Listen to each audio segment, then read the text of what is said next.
Hello class, we will discuss another topic, taxonomical aids, in this particular video. Correct identification of an organism is essential to taxonomic studies. Based on the identification, it can be placed in its proper taxonomic category. The identification of organisms can be done only in their natural habitat, which is not always accessible to everybody. Therefore, some tools and techniques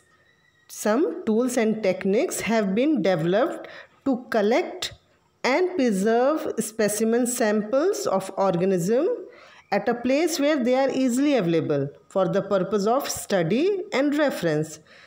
Some of the important taxonomic tools are herbaria, botanical gardens, zoological parks, museums, etc. So, taxonomical aids are the collections of samples or preserved organisms which help in extensive research for the identification of various taxonomical hierarchy. There is also an important role of taxonomical tools to understand the ranks. Classifying organisms into various categories needs a lot of field and laboratory study.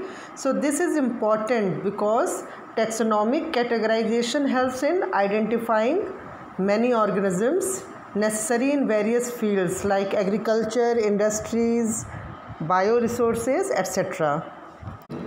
For taxonomic studies of various species of plants and animals and other microbes, we require correct information about classification, identification, and nomenclature. So, herbarium, botanical garden, museum, zoological park all have played an important role in the study of plants and animals and in the understanding of their diversity, behavior, and relationships. Let's start with herbaria. A herbarium is a collection of preserved plant specimens that have been dried and pressed, mounted on sheets of stiff white paper, and arranged according to a recognized system of classification. So, a herbarium is a collection of preserved plants in a dry form on the sheets. For a good herbarium, plants should be collected from different localities and different regions. One who collects must know what is to be collected. Clear? So, we collect plants that grow naturally in a specific habitat along with a few leaves, flowers, fruits, and roots if possible. Then we spread the plant uniformly, exposing all the various parts properly over a newspaper. There should be no overlapping. Clear? There should be no overlapping. Then we keep the sheet under various folds of a newspaper or blotting paper under a heavy box or a similar object. We should change the newspapers after 2-3 days. Alternatively, the plants can be kept in a plant press which contains the sheets of blotting paper between the wooden frames, and only one plant should be kept in a newspaper fold. Okay, a plant may take 10 to 15 days for drying. Okay, and a dried plant should be handled with extreme care. Why? Because it is a very fragile. Fragile means easily damaged or broken. Clear, children? After drying, the specimens are poisoned in order to keep away insects and fungal pests. If it is usually done by using chemicals such as corrosive sublimate like HgCl2 or any other suitable poison. Clear? Again we dry the specimen and then it will be ready for mounting. After that, what we do? We take dried specimens and glued and stitched on herbarium sheets made up of thick card sheets. Then we enter the data on the right hand side, lower corner of the herbarium sheet. like family, family of the plant, which family it belongs, botanical name, locality, date of collection, habitat, etc. Now let's see some major herbaria of India. Central National Herbarium, Shivpur.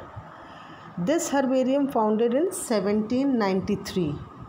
It is the oldest and the largest herbarium of the country.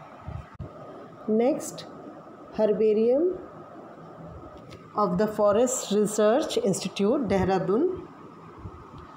This is the second largest herbarium of the country, which houses over 3,50,000 sheets of specimens from world over, especially India. Clear?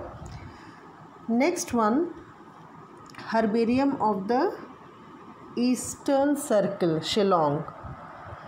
This herbarium established in 1955. Clear? Some more herbaria.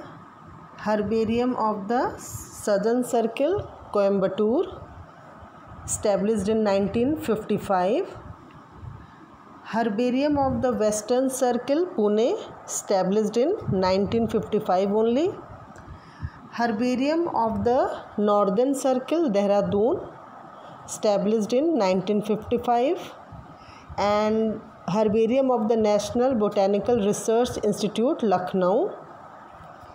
It has over 1,50,000 plant specimens. Under mentioned is the list of some major herbaria of the world along with the number of their specimen holdings as worked out by Holmgren in 1981. Museum of Natural History Society, which is in Paris. This herbarium has over 10 million specimens. Next, Royal Botanic Gardens, Kew, England. It is in England with 6 million plant specimens. Next, Komarov Botanical Institute, Leningrad, which is in Russia with 5.7 million specimens. Next, Conservatory and Botanical Garden, Geneva with 5 million specimens. Fifth, Combined Herbaria, Harvard University, Cambridge with 5 million specimens. Next, New York Botanical Garden, Bronx with 5 million specimens. It is in New York, USA. Next, US National Herbarium, Washington with 4.1 million specimens. 8th, British Museum of Natural History, London with 4 million specimens. Next one, Natural History Museum, Vienna with 3.5 million plant specimens. And the 10th one, Missouri Botanical Garden, St. Louis with 2.1 million specimens. Luca Ghini was the first Italian botanist. This is the picture of Luca Ghini. He was the first Italian botanist credited with creating the first herbarium.